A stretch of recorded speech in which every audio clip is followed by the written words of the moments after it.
I'm heading into one of my favourite places, the Kimberley region of Western Australia. It's terrific country, rugged, vast and lonely. There aren't too many people up here, and because of this, I never head off without being fully prepared.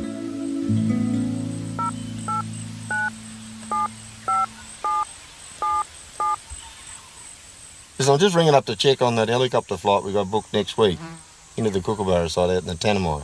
Is that still a goer? Yeah, should be right. Okay, that's fine. All right, I'll see you then. Okay, all right. Yeah, mate. I reckon communications are vital, particularly out in the areas that I get to. You know, a couple of years ago, about 60, a couple of Australian aviators got themselves into real strife, principally because of poor communications and also poor planning. If they'd had the sort of thing we got these days, satellite telephones, HF radios, all that sort of thing, none of the story I'm about to tell you would have ever happened.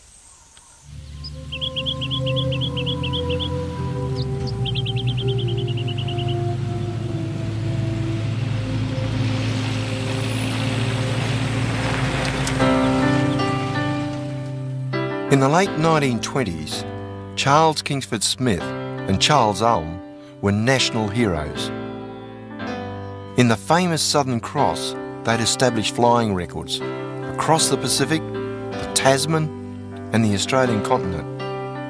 After setting up their own airline, they decided to fly to England to buy more aircraft. On the 30th of March 1929, the Southern Cross took off from Sydney with Smithy and Ulm as pilots.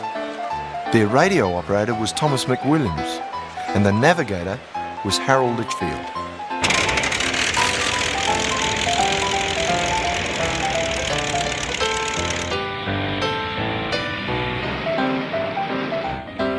Over 100,000 people waved them off. It was a pretty big turnout. But in the first hour of flight, an incident occurred that dramatically changed their lives. One of the plane's two aerials fell away.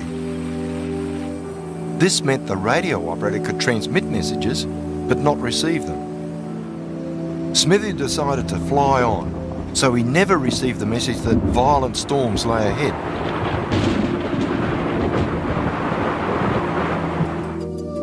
Smithy had planned to refuel at Wyndham, but the thunderstorms caused him to lose his direction.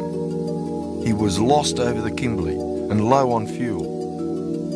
After flying over an Aboriginal mission, he turned back to land, but the weather was so bad he couldn't find it again. He was forced down beside the Glenelg River. Landing on the mudflat with the Southern Cross was a pretty hairy experience. Got to think about it. Wasn't firm like this one here. Been raining and the whole thing was boggy. And Smithy's bringing it down, and he knows that as soon as he touches down, the aircraft's going to be inclined to flip nose first. So he shoved a couple of the crew back in the tail of the aircraft to weight it down. Brought it down, and sure enough, when it hit the mud, sunk straight in, about that far. Nearly flipped it a couple of times, but he was a really remarkable pilot, and he kept it steady, dragged it right away and pulled it up about that far short of a tree. But of course they're bogged. They can't take off again, and they've got no fuel. This country is timeless. It's as isolated today as when Smithy landed here.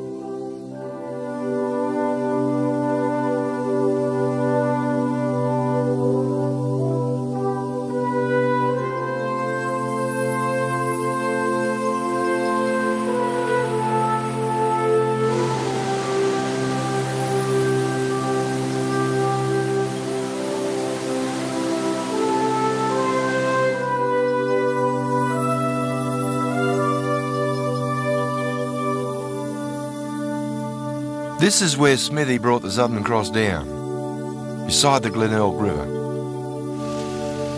He didn't have much choice, and anyway it wouldn't have mattered because the whole of the Kimberley coastline is just like this.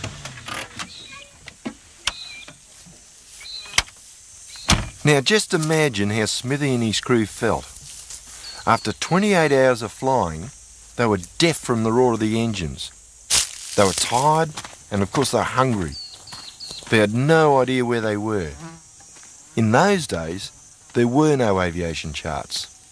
All the Navigator had was some Admiralty charts, 2 general maps of Australia and the Times Atlas. On the 1st of April 1929, Australians awoke to the news that their heroes were missing, somewhere in the Kimberley. The Sydney Sun newspaper, which had an exclusive contract with Smithy and Ulm, commissioned a search for the Southern Cross. Smithy and his mates had another problem too. When they searched the aircraft, all their survival rations were missing. Smithy reckons someone must have flogged them back in Sydney, but I've also heard another theory that maybe he left them back there himself so he could fit more fuel on board. Anyway, it doesn't matter. What do they have to survive off? Well, firstly, they had something like 7 packets of soggy sandwiches. Remember they'd flown through all those thunderstorms and all that rain? Well, that's how come they got wet. They also had 4 tins, 8 pound, of baby food. Apparently they were taking that up to Wyndham, feed a sick baby up there. They had 1 flask of coffee. Last but not least, that little flask of brandy. That was going to be most important because they sat down and they mixed that with that, and the whole incident became known as the Coffee Royal affair.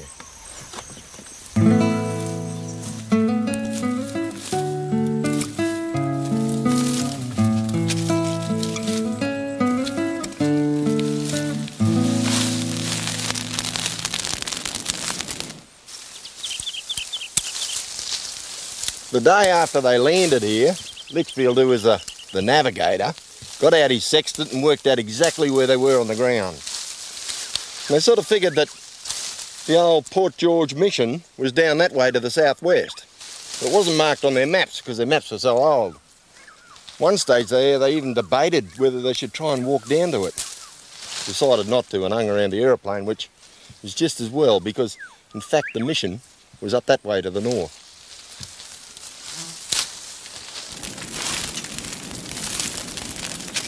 The men thought they'd be rescued within a couple of days, so they lit a signal fire. They didn't burn green leaves the way I'm doing. They put wet grass on the fire. This in turn produced a thick white smoke that Smithy reckoned would be easily spotted by searching aircraft.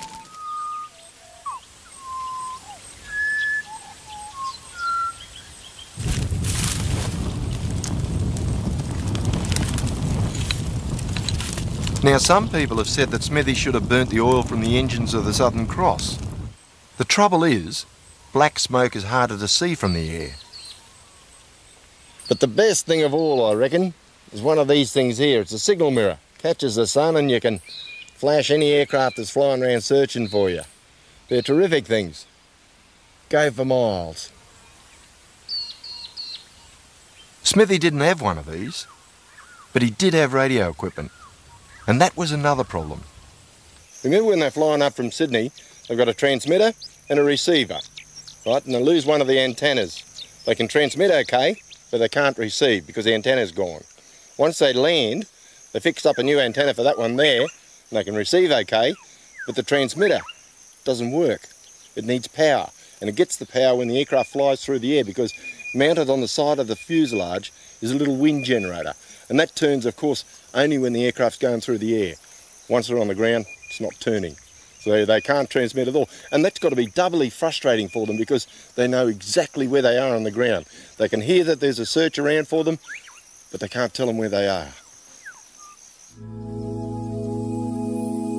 The wet season had left Smithy and the crew plenty of fresh water to drink, but the place was teeming with insects. Charles Ulm wrote in his journal, "We feel we can last a week if the flies and the mosquitoes don't devour us or poison us."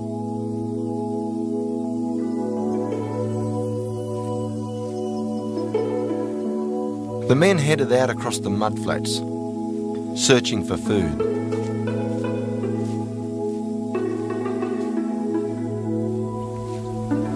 These blokes were new to this country and probably didn't understand what it was all about. But to survive, they didn't have much choice.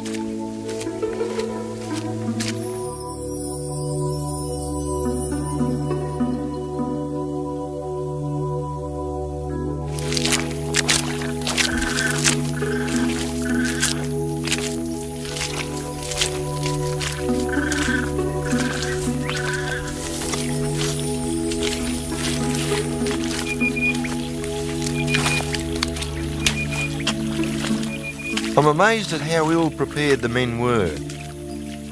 All they had was some matches, a couple of screwdrivers, a penknife and 2 pistols. They tried to shoot small doves, but they had no luck. They searched for oysters, but found none. All they could do was gather. These are the things that Smithy collected in 80. He called them mud snails, which is a pretty close description. Their real name is Nerita, mangrove snail. They're not bad, but personally I reckon there's something better around here.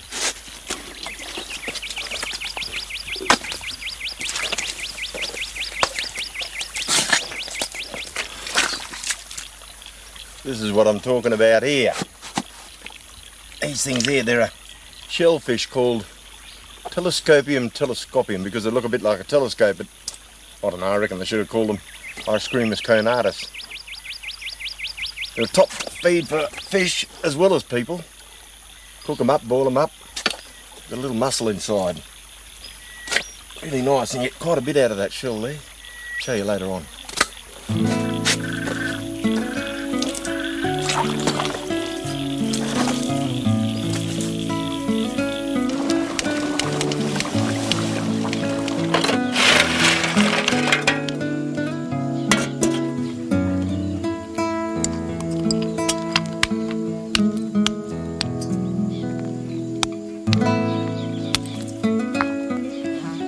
I reckon they're better than oysters.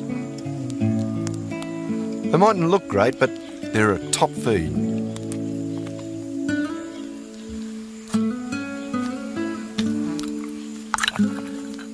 This is that little mangrove snail that Smithy ate, the Nerita. Apparently he wasn't real keen on them. Mind you, he's eating something like 200 a day amongst the whole group of them. And as you can see there, it's only a little bit of a muscle inside. Not much of a feed, but at least you don't have to crack them open the way you do with a telescopium. I'll just read to you what Smithy said in his journal. When people are shipwrecked on a desert island in romances, they manage to find all sorts of nice things growing on trees. They catch beautiful fish, discover that almost every plant and tree bears edible fruits, and generally feast like kings. Unfortunately for us, we had no such luck. I think it's pretty pertinent too.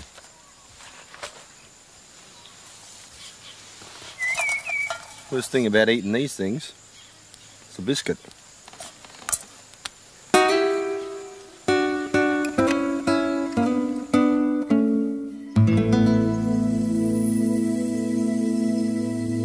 By the end of the first week, things were really starting to go bad for Smithy and his crew.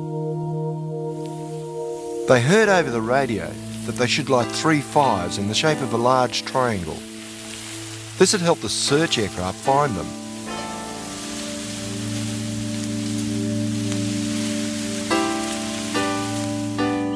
But the timber wouldn't burn, it was too wet, and the men were using more energy than they had, just trying to feed the fires.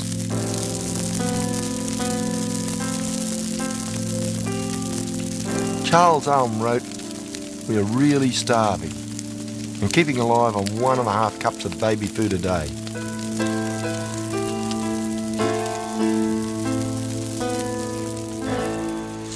If there's one plant that typifies the Kimberley in my mind, it's this thing here. This is one of our native capocs, Cochleospermum it's called. Grows everywhere, punches out these beautiful yellow flowers. Obviously you can eat the petals. They've got a sort of a flowery taste. Wonder why.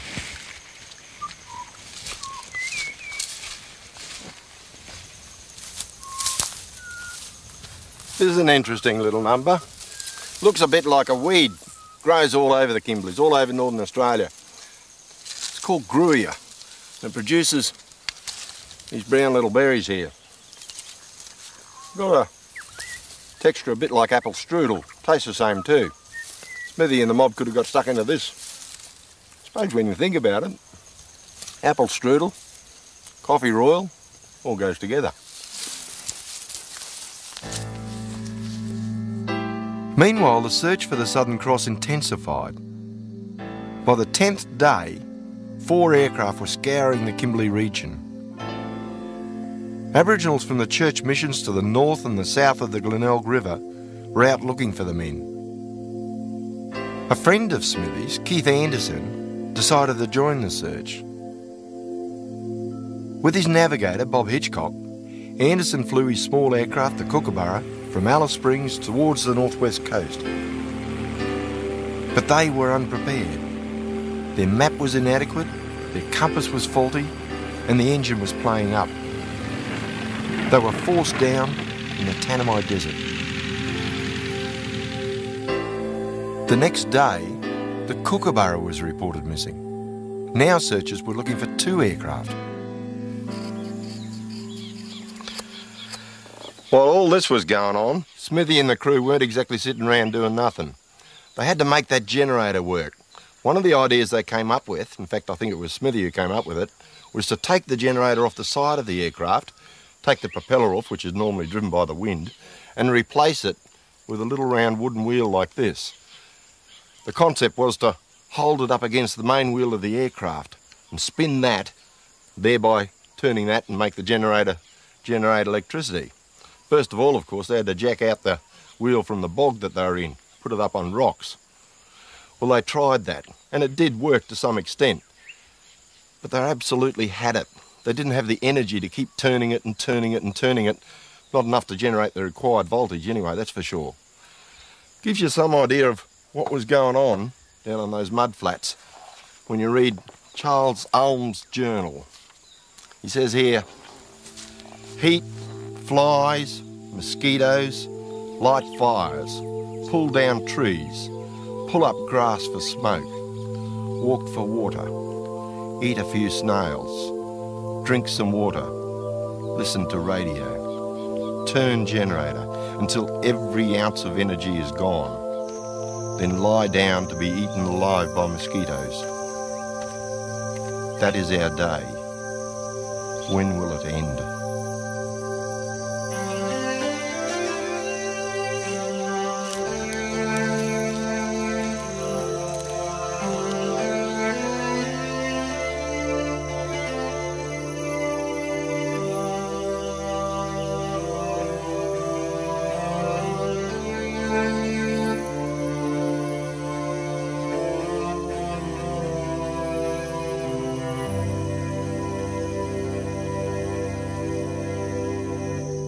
After 12 days, the intensity of the air search was really quite enormous. In fact, the blokes on the ground could see and hear other aircraft further up to the north looking for them. I guess it was really only a matter of time until they moved further to the south and found them, and that's exactly what happened. One particular aircraft, called the Canberra, flew round and spotted them and actually dropped food to them on the 12th day. Took this photograph here, where you can see the Southern Cross, and it's rather interesting, I think, that the Canberra spotted them not because of the signal fires, but because of the wings of the Southern Cross. They were painted with silver paint and really stood out on the mud flats here. They dropped some food to them, some bully beef and jam and stuff like that, and you can just imagine the excitement of the blokes on the deck. They're just about at the end of their legs, and suddenly from out of the sky comes this food. Terrific stuff, and reading between the lines I gather that table manners weren't exactly the order of the day. The news flashed around the country, but the increasing fears for Anderson and Hitchcock put a bit of a dampener on things. The Canberra and other aircraft were now diverted to the Tanami to join the search. The crew of the Southern Cross were keen to look for their mates, but they had to wait for the mudflat to dry out before they could take off. During the next 6 days, small aircraft flew in food and medicine and fuel, of course. Finally, after being stranded for 19 days, Smithy started the engines of the Southern Cross and took off. Within 2 days, he joined the search for the Kookaburra.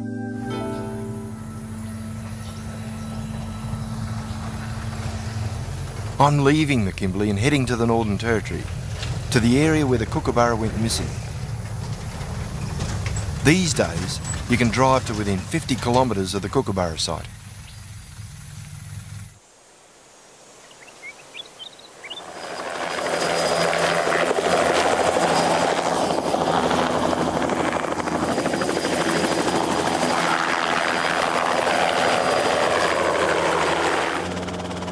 This is the Tanami Desert, a hot, flat region with very little permanent water.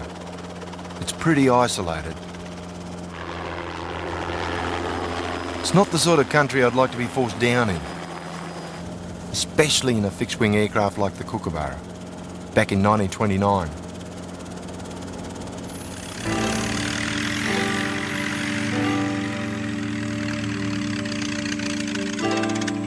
These scenes from an ABC drama show the difficulties that faced Anderson and Hitchcock.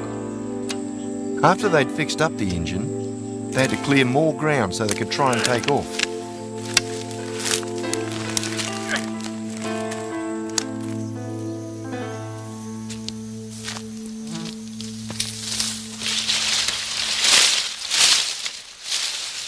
Bushes and trees like this, in this environment, are real tough old biddies. They've got to be to survive.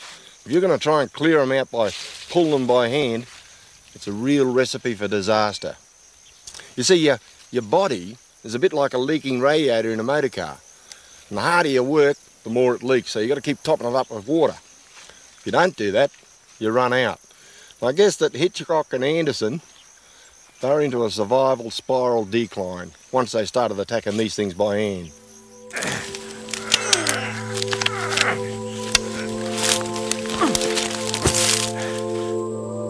After a day of clearing, Anderson and Hitchcock tried to take off, but the runway was still too short. In fact, they made several attempts and punctured one of their tyres. The next day, their water ran out, and they became too weak to work. They couldn't find any other water, and in desperation, drank their own urine. The whole tragedy was recorded in a diary that Anderson wrote on the tail of the Kookaburra. Both men were dead when searchers found them.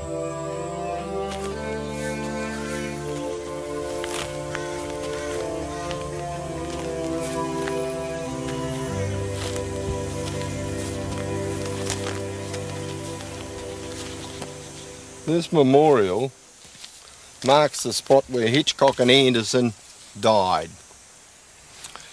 Hitchcock was buried back over in Perth and Anderson back in Sydney, but what a desolate place to die in.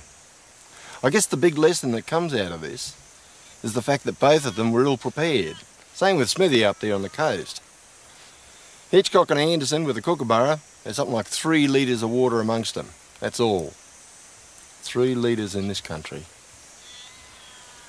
Tell you what, 3 litres of water wouldn't last me half a day if I was trying to clear this scrub. What a horrible, horrible situation. The deaths of Anderson and Hitchcock made headlines.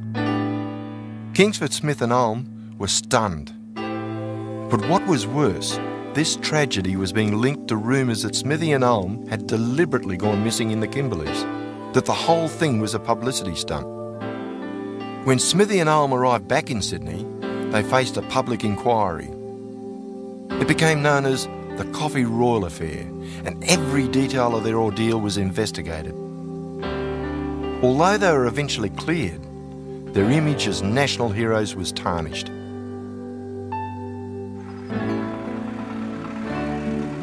One immediate result of the inquiry was that all pilots had to submit flight plans before they took off. Also, certain parts of the country were designated remote areas, and pilots were permitted to fly over them only when carrying adequate radio equipment. But the most important outcome of this whole affair was the government decision to have proper aeronautical charts made. With these, navigation was no longer a hit and miss affair. Smithy learned a lot of lessons out of that Coffee Royal affair. Next time he went flying, he took a whole bunch of survival gear with him. Well, if you're going to explore this country of ours, and it's really worth exploring, be it by motor car or aeroplane or tin boat or whatever, you've really got to think about survival. What you're getting yourself into, where you're going, what it all means, etc. It's more than just food, water and shelter. Survival is almost a state of mind. You've got to have backup systems for backup systems. You see, it's quite capable, this country of ours, of jumping up and grabbing you, particularly if you take it too cheaply. And generally, it'll do that when you least expect it.